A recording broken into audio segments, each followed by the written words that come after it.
Welcome to another episode of Scottish Murders. I'm Dawn, and in this episode, we will be exploring the unsolved murder of Mary Spear Gunn in October 1913 in Portencross. The majority of the information I got for this episode came from the book Who Killed Mary Gunn, written by Stephen Brown. I thoroughly enjoyed reading this book. It was clear Stephen had carried out extensive research. He had a connection to the area, and the story was so well written. I read the book in one sitting, and I could really imagine being there during the events surrounding the murder of Mary Gunn. Stephen has done such a fantastic job researching and writing this book, and I'd highly recommend giving it a read, as it's so rich in detail and information that I just couldn't include in this episode. And for this episode, I'm going to tell it from Stephen's theory's point of view. I hope you find this story as interesting and captivating as I did, and by the end, the question, who killed Mary Gunn, again from Stephen's point of view, will be a bit clearer, if not officially answered, as the investigation file and evidence collected at the time of Mary's murder have long since been lost. Just remember though that while this episode leans heavily into Stephen's theory of who killed Mary Gunn and why, as neither Stephen or myself were police officers back in 1913 investigating Mary's murder, it is just a theory of what may have taken place on the run-up to and the night of the murder. I'm not suggesting this is fact, and I would be really interested to hear if you have another theory of what could have happened the night Mary Gunn was killed. Okay, let's get on with trying to find out who did kill Mary Spear Gunn.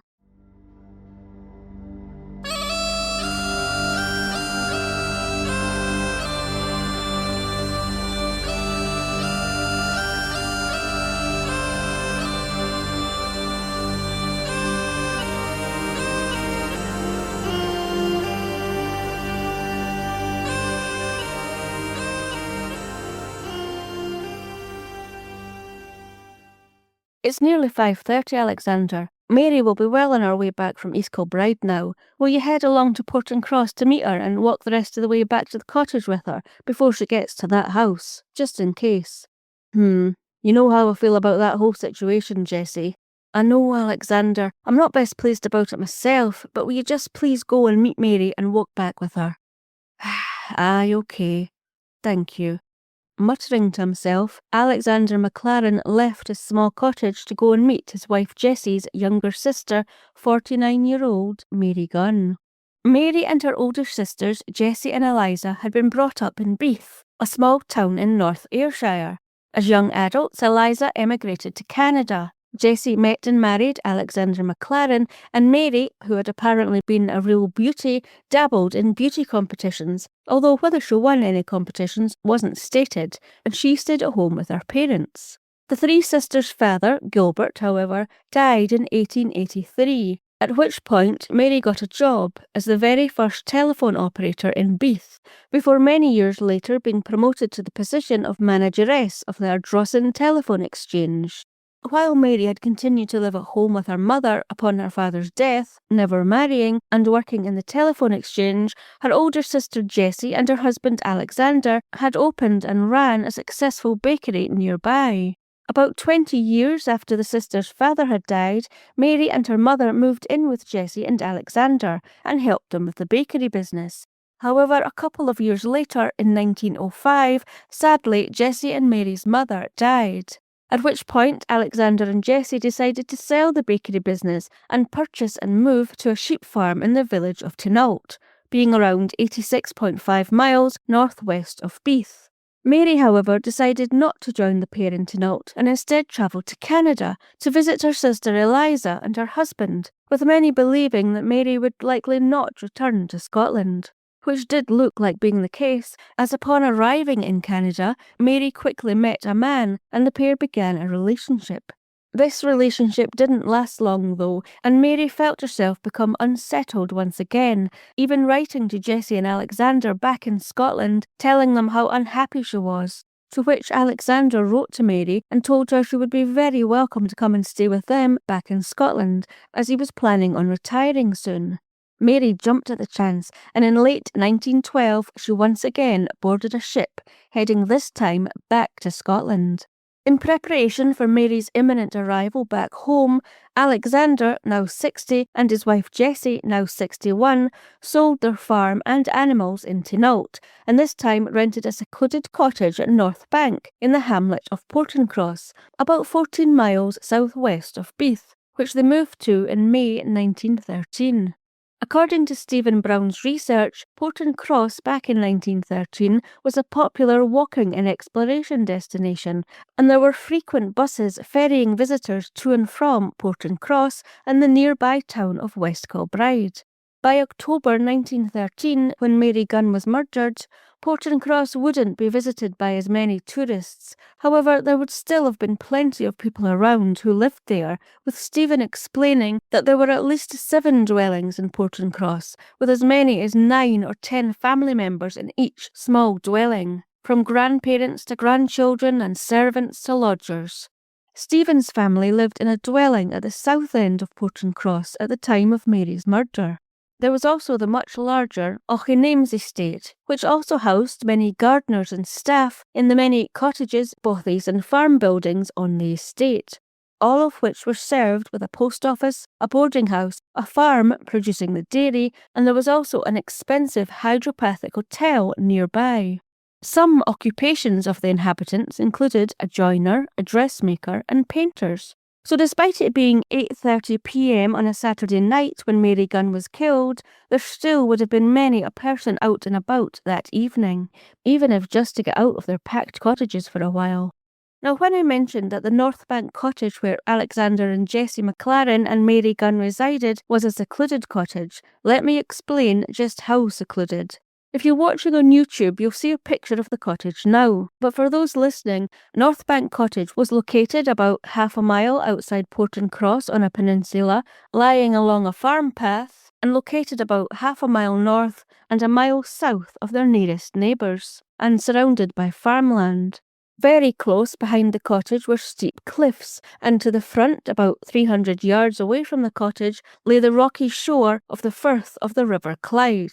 Again, there was farmland in between the cottage and the sea, so pretty isolated, and with clear views all around the cottage and very steep cliffs rising to about 150 feet to the rear of it, which were covered with trees, ferns, bracken, hawthorn and brambles, so not easily climbed. Anyone approaching or leaving the cottage should have been easily seen. So that brings us to Saturday, the 18th of October 1913, the day of the murder, with Alexander McLaren later telling police that he arose early in the morning as usual, had his breakfast before heading out for a walk north, the opposite direction of Portencross, along the isolated peninsula with his 2 dogs, where he shot rabbits. He then returned home late in the afternoon, having successfully caught 1 rabbit. About 5:30 p.m, his wife, Jessie, asked him to walk along to Portencross to meet up with Jessie's younger sister, Mary Spear Gunn, who had been shopping in West Kilbride, and to walk her back to their cottage, which he said he did, adding that on their way back, he and Mary had met and spoken to a stranger for a few minutes before continuing to North Bank Cottage. Alexander said he then milked the cow while Jessie and Mary prepared their dinner. They then ate their dinner in the kitchen together before the 3 of them then retired to the sitting room just before 8:30 p.m. It was a cold and dark night, the wind howling around North Bank Cottage and the rain beating on the roof and the little window in the sitting room where Alexander, Jessie and Mary sat cosily in front of the roaring fire. Mary sat in a chair facing the fire, knitting. Jessie sat to the left of the fire and facing the 8 small-paned window that looked towards the path that led to Portencross, also knitting, and Alexander sat in a high-backed armchair to the right of the fire, reading aloud from the book in his right hand, with his left hand resting on the arm of the chair. Despite the dark, cold and wet night, the curtains on the sitting room window remained open, although Alexander later said that it wasn't their custom to shut the curtains, as no one visited them at night. The table lamp in the sitting room was on though, which likely would have hindered anyone from inside the cottage seeing anyone coming towards the cottage along the path from Portencross. Alexander also had 2 young dogs, which were either kept in the barn or allowed to roam loose in the yard. However, as Mary's killer approached North Bank Cottage that night, neither dog barked. Had the gale that was blowing that night stopped the dogs from hearing her killer quietly approach? Or did they not bark because they recognised who the person approaching North Bank Cottage was and weren't concerned? The first bullet shattered the left and lowest pane in the window and hit the tip of Alexander's left index finger right down to the bone, before then apparently going through the book he had been reading, then embedding itself in the wall. Alexander managed to jump from his chair and crouch behind it, but before Jessie or Mary could even register what was happening, 2 more shots rang out in quick succession. The second bullet embedding itself in the arm of Alexander's high-back chair, and the third hitting the back padding of Alexander's chair. The fourth shot sounded out as both Mary and Jessie jumped to their feet to go to Alexander. This bullet hit Jessie in her back, just above her kidneys, with Jessie falling into her husband's arms. And Alexander apparently called out, "Floor, floor, Mary!" But it was too late. A fifth bullet hit Mary, but she remained on her feet, and likely would have survived. However, the sixth and final bullet was fatal, causing Mary to fall onto the fire fender, uttering as she fell, "Oh, Alex, I'm shot!" These were the last words of 49-year-old Mary Spear Gunn, uttered as she had been fatally shot in the heart. A long silence then fell over the sitting room in North Bank Cottage. As quickly as the shooting had started, it stopped. Alexander slowly stood and surveyed the scene, his sister-in-law Mary lying dead at the fire, and his wife lying slumped on the floor, having been shot in the back. It was only at this point that Alexander realised that he too had been shot, as blood dripped from his wounded hand. When Alexander later recounted what happened next, there were a few contradictions, which for a time did make me wonder if Alexander had some involvement in the shooting. That is, until Stephen laid out his theory, which I did find a lot more plausible than Alexander being involved, as I couldn't see a reason why he would be. It'll be interesting to hear what you think, though. Okay, so Alexander said that following everything falling silent and him emerging from behind the chair, he said he removed his slippers, put on his boots that were at the back door, and then ran outside to try and catch the killer, leaving the door wide open and his wife and sister-in-law alone. He said he briefly looked around, but not seeing anyone, he then went to the barn to release the 2 dogs to see if they could locate the killer. Although apparently in another account from Alexander, he said that the 2 dogs were already roaming around outside when he came out of the cottage to try and find the killer. So not a drastic change in his story, and Alexander could have been in shock and just got mixed up. What Stephen said he found strange about this is that Alexander's first instincts were to run outside to try and find the shooter, as opposed to attending to his wife and sister-in-law, or at least securing the property so the killer couldn't get into the cottage. His wife Jessie also later confirmed that Alexander had immediately left the cottage unattended, and her dead sister, and that she had been anxious about this as she lay severely wounded on the floor in case the shooter returned. Alexander apparently later said that while he didn't know what the killer's motive had been, he thought perhaps it had been a robbery gone wrong.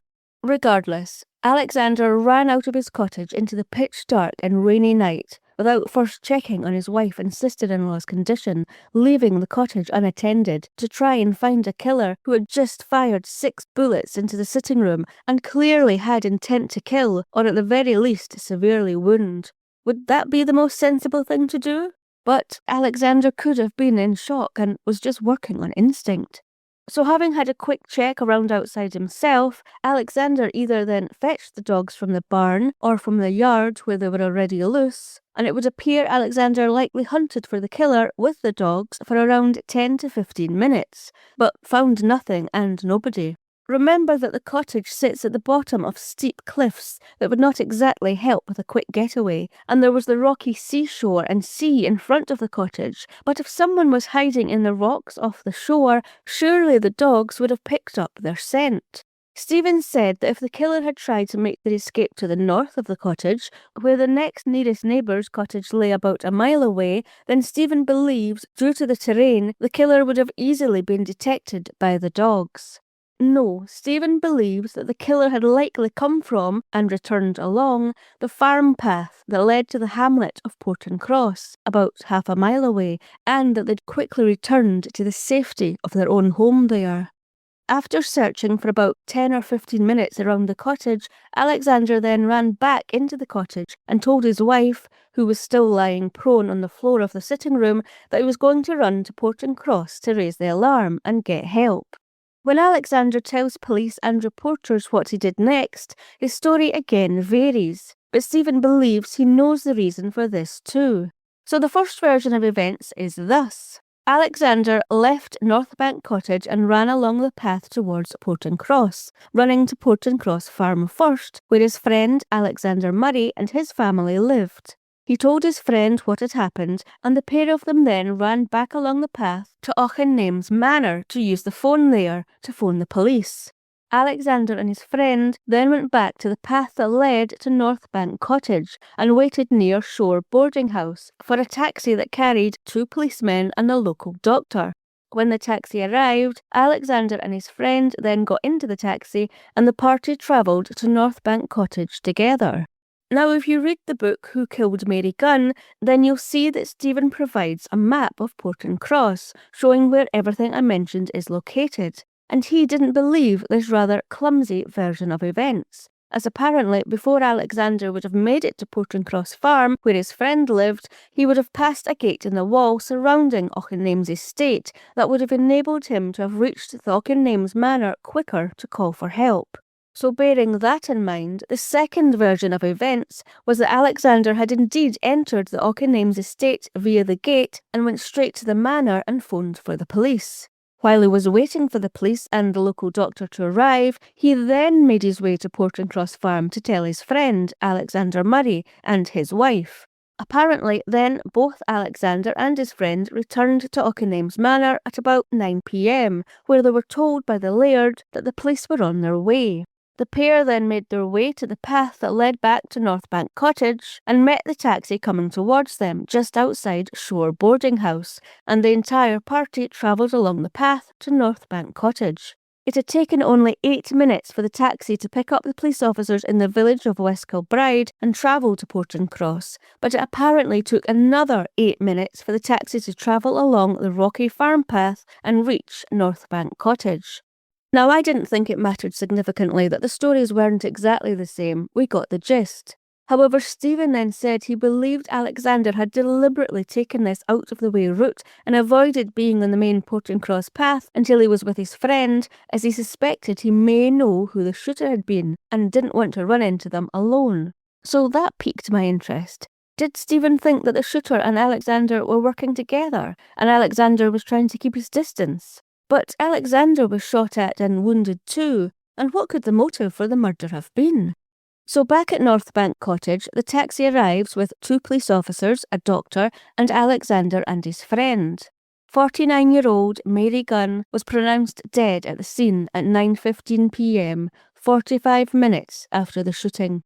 Although the doctor did say that when he arrived, Mary's body had already been cold, saying that he would not normally expect a dead body to reach room temperature until about 3 hours after death has occurred. But he explained that Mary's body being cold 45 minutes after the shooting would likely have been because she was lying on a stone floor.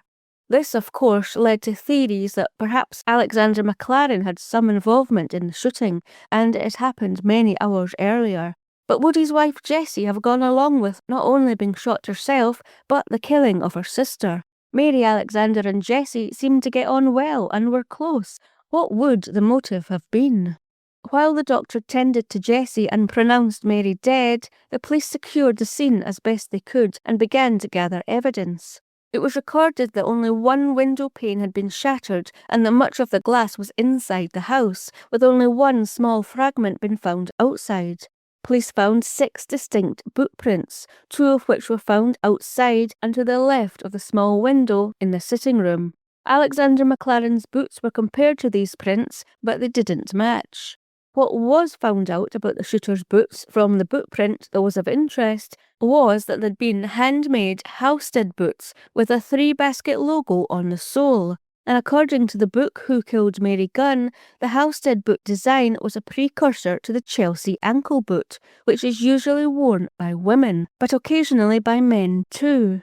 It was also determined that the shooter's boots were flat-soled and relatively new, as the logo was still clearly seen. From where the boot prints were found outside and to the left of the small window close to the wall to the left, it would appear that the shooter had to aim the gun at a very sharp angle, and unless they had leaned quite far forward, they would only have been able to see Alexander McLaren clearly inside the sitting room. Stephen explained that the window was quite low to the ground, with the top of the window pane reaching about 4 to 4.5 feet or 1.21 to 1.37 metres from the ground, suggesting that the shooter would likely have had to crouch or kneel in order to fire their shots. Also found by police was an unspent bullet found on the ground by the window, which was also checked against bullets used by Alexander, but these too did not match. It was also reported in newspapers that a senior police officer had stated that the shooter could have been a professional killer due to the amount of bullets that they had fired, although he went on to say that 3 of the bullets hadn't hit their mark, that Jessie had been struck indirectly, and that Mary had been shot accidentally, not by design. While newspapers concluded that Alexander had likely been the intended target, Stephen wondered if 3 shots had been fired at Alexander because he was the only one that the shooter could see inside the sitting room. Stephen did go on to say that an article in the Largs and Millport Weekly suggested that after the first 3 shots were fired, the sitting room would have been filled with smoke. So maybe the shooter just fired the next 3 shots wildly as they could no longer see clearly into the sitting room. So who was the actual intended target? Was it just Alexander or all 3 of them? The gun was determined to have been a heavy revolver of the Colt type, which Stephen says in the Who Killed Mary Gunn book might have been used in army service or for small arm protection. While fingerprinting had been used in criminal cases since 1902, there was no established technique for collection and analysis, and thus the bullets had not been tested for fingerprints. Having a gun back then was quite commonplace. You didn't have to be a gentleman going on a shooting hunt or a former serviceman. You could just want a gun for protection and happen to have the right connections that could access a gun for you. What I found interesting is that during the police investigation into Mary Gunn's murder, police went as far as inquiring if the man Mary had dated while in Canada could have been involved in her murder, but that was ruled out as he hadn't left Canada. However, Stephen claims in the book that he wasn't sure who the police actually spoke to in the hamlet of Portencross, or if they carried out door-to-door inquiries. But he did know that his own family, who lived at the south end of Portencross, were not questioned by police until many years later in 1970, when a revolver was found in a field in Portencross, at which point Stephen's family were asked if they knew anything about Mary Gunn's murder, but they weren't able to shed any light on it. The revolver that had been found in 1970 turned out to be nothing to do with Mary's murder. The book did go on to say, though, that during the investigation there were many rumours, which were passed on to police officers, of strange men walking in the village at night, which apparently didn't make their job any easier, as they had to follow up on these sightings. So I'm confused. It appears locals were speaking to police about theories, just maybe police weren't doing door-to-door inquiries and were only speaking to people who came to them. But I'm not sure. So back to the night of the murder and the days afterwards. Upon Dr. Moore arriving and firstly pronouncing Mary dead, he then proceeded to dress Alexander and Jessie's wounds, with Jessie later being taken to hospital before the pair were questioned by police. But they both said that they didn't know who could have carried out the shooting or what the motive could be, although, as we already know, Alexander could have been keeping a secret at this time, as Stephen believes he did likely have an inkling as to who the shooter could have been. Apparently, Alexander had told police that his wife may have caught a glimpse of the shooter through the window, and he strongly emphasised that the shooter had been a man. Jessie, however, didn't appear to back up Alexander's claim about sighting the shooter at all. So, at first light, officers from all over the area began to conduct a huge search for evidence in and around the cottage, along the path to Portencross, across the fields surrounding the cottage, along the coast, on the seabed, and even bringing dogs in to search the cliff face and along the cliff tops behind the cottage. However, no further evidence was found due to the rainy and windy night before. The murder weapon was also never found. Officers did speak to some residents of Portencross, but it would appear not all, and they quickly were told about a man who had stopped at 3 farmhouses on the day of the shooting asking for directions to Portencross. This man could have been the man that Alexander and Mary stopped to speak to on their way back from Portencross. But upon further inquiries, police found there had been no sightings of this man after the time of the murder.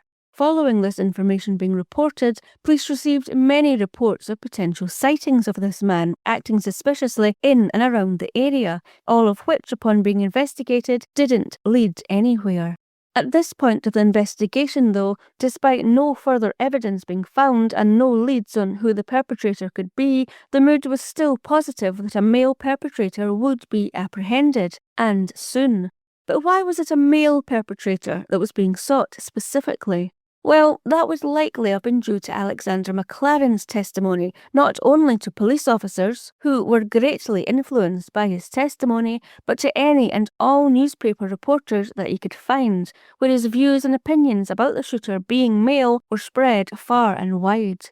Remember that at this point, Stephen feels that Alexander McLaren thought he knew who the perpetrator was. So Stephen thought that perhaps Alexander was saying as much as he could without actually naming who he believed was the perpetrator, possibly even sending the perpetrator a message that he knew who he was and that he would be apprehended, possibly hoping that they would just surrender. But why wouldn't he simply name the person he thought had been the shooter? Well, I'll come to that. Despite it being believed that Alexander McLaren knew the shooter and it appeared he was trying his hardest to lead the investigation in that particular way, police did explore another theory, that the shooter could have had an Irish connection, as apparently the Irish method of assassination was to shoot through a window in the dead of night. Also, the particular revolver that Mary's killer had used was carried by Irish policemen. Again, though, on investigating, this theory led nowhere. Following doctors carrying out Mary Gunn's post-mortem at North Bank Cottage, on the Tuesday after the shooting, a small service was held for Mary in Portencross, before her coffin was loaded onto a train bound for Glasgow, where she was buried, along with her parents, at the Southern Necropolis. While Jessie had been taken to hospital on the night of the shooting, she had quickly been discharged. However, after the service of Mary at Portencross, Jessie, who was too weak to accompany her sister's coffin to Glasgow, complained of pain in her back, and upon the doctor checking and realising that her wound wasn't healing as quickly as had been expected, she was transported to Kilmarnock Infirmary for further treatment and monitoring. While Jessie was in hospital, Alexander either stayed with his friend Alexander in Portencross or the odd night or two at North Bank Cottage. However, when Jessie was back to full strength and able to be discharged from hospital again, they left North Bank Cottage and moved to Dalry, about 9 miles east of Portencross, and never returned to Portencross again. So by this time, the investigation had stalled, and there was still no apparent motive for the shooting evident, despite Stephen Brown believing that Alexander McLaren thought he knew exactly who the shooter had been, and therefore why. But it would appear that Alexander was now willing to quietly disclose this to the police, as a week after the shooting, police were now concentrating their investigation in Glasgow, stating to reporters that officers had been dispatched to Glasgow to interview a possible suspect, and that an arrest was imminent. However, no arrest was made then or later, and there were no further statements by the police about this possible suspect, and this imminent arrest was simply forgotten about. So who was this suspect, and why had the police considered them a suspect in the first place? But after this imminent arrest of a possible suspect fell flat, the case of who killed Mary Gunn went cold. No further suspects were put forward, and no motive was ever officially determined. However, what took place in late 1914, over a year after Mary's murder, not only raised eyebrows and made locals think there was more to this story, but it also made Stephen ever surer his theory of who killed Mary Gunn and why had been correct. It was reported in late 1914, after Alexander and Jessie had relocated to Dalry sometime before, that a slander court case had been launched against Alexander MacLaren by a Mrs. Elizabeth Gibson, who resided at the Shore boarding house in Portencross. So what had Alexander been saying that had upset Mrs. Gibson so much, and from so far away, that she decided to sue him for slander? Well, it all goes back to who the police had considered a potential suspect and were going to interview in Glasgow. Although that came to nothing, Alexander MacLaren had been convinced this person had been involved in Mary's shooting, and he had tried his hardest to push the police in that direction. And when it was proven that this person couldn't have been the shooter, Alexander instead turned his attention to Elizabeth Gibson, and he had apparently been telling anyone who would listen his theory about Mary's murder. So it's a story as old as time, but according to the Who Killed Mary Gunn book, the Ardrossan and Saltcoats Herald newspaper said it best in an article on the 25th of October 1913, which stated that a story has been circulated to the effect that the late Miss Gunn had a love affair. Her sweetheart is said to be very well off. According to the article, when Alexander MacLaren was questioned about this, he said that he knew about this affair and that Mary kept nothing from me and that she treated me as a brother. This affair was not the relationship Mary had had in Canada. No, this was one closer to home, much closer. And just like that, suddenly there appears to be a potential motive. And the person the police went to Glasgow to question about Mary's murder? Well, that was Andrew Gibson, the husband of Mrs. Elizabeth Gibson, who brought the slander charge case against Alexander MacLaren. Now, Stephen believes that Alexander thought straight away that the shooter had been Andrew Gibson, and Alexander had tried surreptitiously to direct the police in his direction initially, before finally quietly telling the police his theory, which is when the police went to interview Andrew in Glasgow. But the reason for Alexander's initial coyness about telling the police who he suspected was because he didn't want to tarnish Mary's reputation by it getting out that she'd been having a relationship with a married man. That would soon change though, as you'll find out. Andrew and Elizabeth had gotten married in 1899, when Elizabeth was 19 and Andrew was 29. At the time of their marriage, Andrew had been a journeyman, or apprentice, shoemaker for his father's successful business in Glasgow, so the family were quite well off. At the time of Mary's murder, Andrew had since taken over his father's business, but he still travelled regularly around Scotland. He and his wife Elizabeth lived in the Shore boarding house in Portencross, which his wife Elizabeth ran. Stephen speculated that as Andrew was away a lot in business and Elizabeth was running a boarding house, Andrew may have acquired a revolver for her from any number of his important gentleman friends and clients in order that Elizabeth had protection. Stephen goes on to say that upon Alexander and Jessie MacLaren and Mary Gunn moving into North Bank Cottage in May 1913, they struck up an instant friendship with Andrew and Elizabeth Gibson, with them spending time socialising at each other's homes, and hence Alexander's dogs being familiar with them both. Stephen believes that between May and October 1913, perhaps Mary and Andrew struck up a close relationship. Either a close friendship or something more, but a relationship that Elizabeth Gibson grew concerned about. Stephen feels that it is possible that by Saturday the 18th of October 1913, the day of Mary's murder, Elizabeth could have grown angry by this close relationship. And with Alexander and Jessie knowing about this relationship and Elizabeth's growing unease, Jessie and Alexander felt that there possibly could be some kind of retribution for Mary, which, if you'll remember right at the beginning, is why Jessie had asked Alexander to go along and meet Mary at Portencross before she got to that house, the Shore boarding house, and for Alexander to walk back to North Bank Cottage with Mary. It's doubtful that they thought that any retribution would include being shot and killed. Perhaps they were thinking more of a confrontation. Now, Stephen believes Alexander had initially thought, no, been convinced, that it had been Andrew that had been the shooter, and that it was Alexander himself that was the intended target, which is why he'd been trying to push the police in Andrew's direction, ending in Andrew being questioned by the police in Glasgow. But it turned out that Andrew hadn't been in Portencross on the night of the shooting, but had been in Glasgow instead. Or at least that was his alibi, although as the investigation files have been lost, we will never know exactly what his alibi was, and whether it was indeed watertight.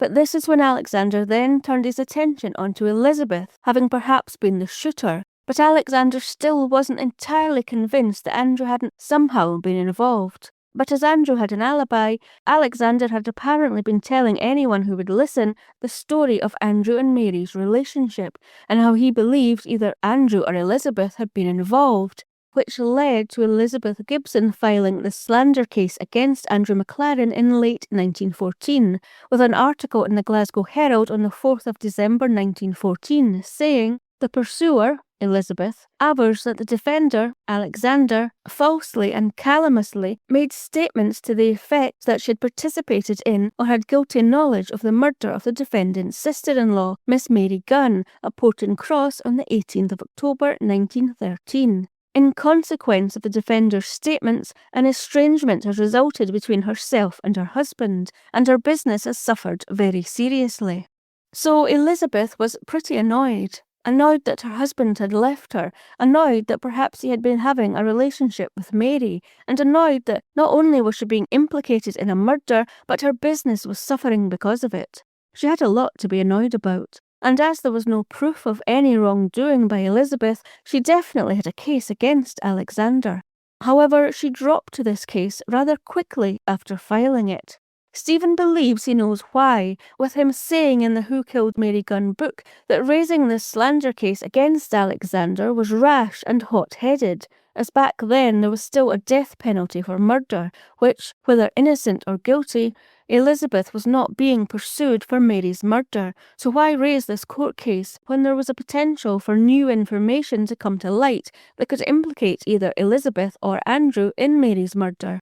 Stephen believes that was why the case was dropped quickly. Maybe Elizabeth had come to her senses.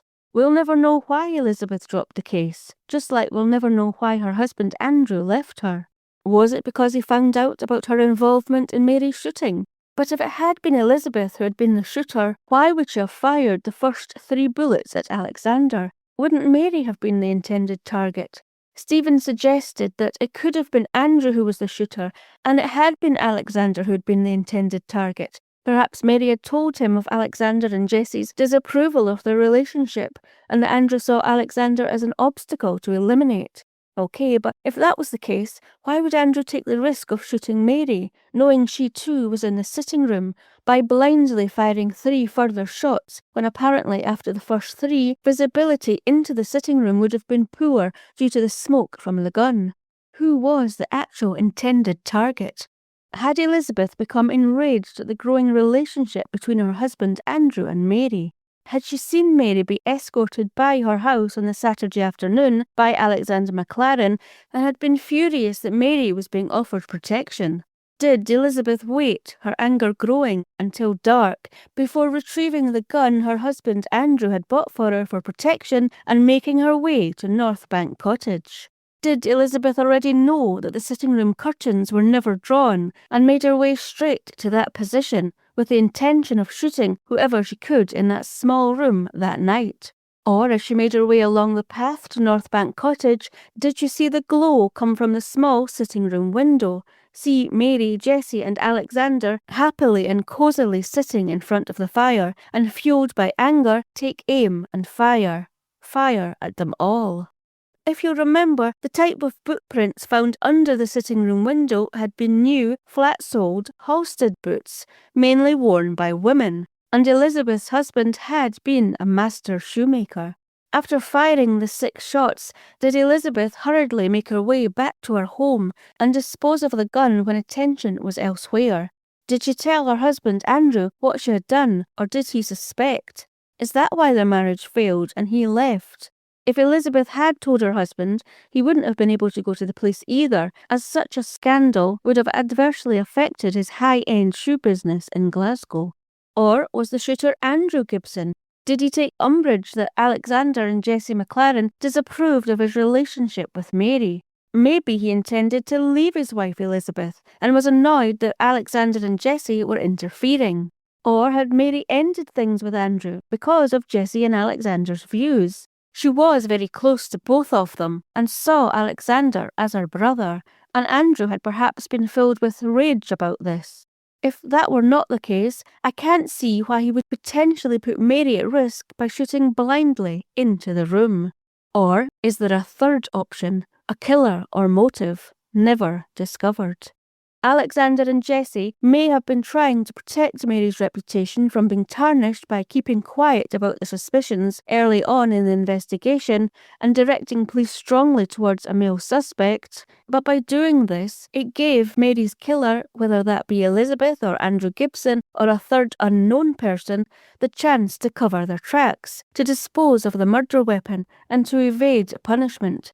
As to this day, nobody has ever been brought to justice for the murder of 49-year-old Mary Spear Gunn. Now, while I found the Who Killed Mary Gunn book really revealing and interesting, there was one strange contradiction in it regarding Alexander and Jessie McLaren's deaths. At the beginning of Chapter 7, it stated that Alexander and Jessie McLaren had moved from Dalry to Edinburgh a short while after the Slander case was dropped, and that Alexander died less than 2 years later in 1916, at the age of 64, and that Jessie lived until she was 85 years old, dying in Edinburgh in 1936. However, a few pages later in the same chapter, it said that both Alexander and Jessie McLaren had set sail in 1929 to Quebec, where Alexander's brother lived, and that a gravestone in Quebec stated that Alexander died on the 13th of May 1939, at the age of 86. So I'm not sure which version is correct. Andrew and Elizabeth divorced, and Elizabeth moved from Portencross to Stevenson in North Ayrshire. She died in 1954. Neither the Gibsons or McLarens had children. So we've heard what Stephen thinks, and I've alluded to who I don't think the shooter was, but what do you think? What are your theories? Who do you think the shooter was, and why? Once again, I'd just love to give another shout out to Stephen Brown and his beautifully written Who Killed Mary Gunn book, even if there is a bit of contradiction towards the end. I can't recommend highly enough giving it a read. There is so much more information in there that I wasn't able to share in this episode, and you all know by now how much I love to share every piece of information I find, so it was really hard not to just read the whole book out to you for this episode. You can find all links for this episode by visiting scottishmurders.com/episodes/Mary Spear Gunn. Don't forget to sign up to the Bra or Beltarian tiers over on patreon.com/scottishmurders if you'd like to hear some newspaper stories from back in 1913. We'll be releasing that Scotland Then episode next week. And thank you as always to our Patreon members for your continued support. It really does help me be able to continue releasing episodes. You are so appreciated. Our next Scottish Murders episode will be released on the 12th of April and is another unsolved murder, this time from 2012. However, unlike in Mary Gunn's case, where there were absolutely no witnesses to the shooting, in this 2012 murder, someone most definitely saw and knows something. So until then, I've been your host, Dawn. Scottish Murders is a production of Clurin Ton.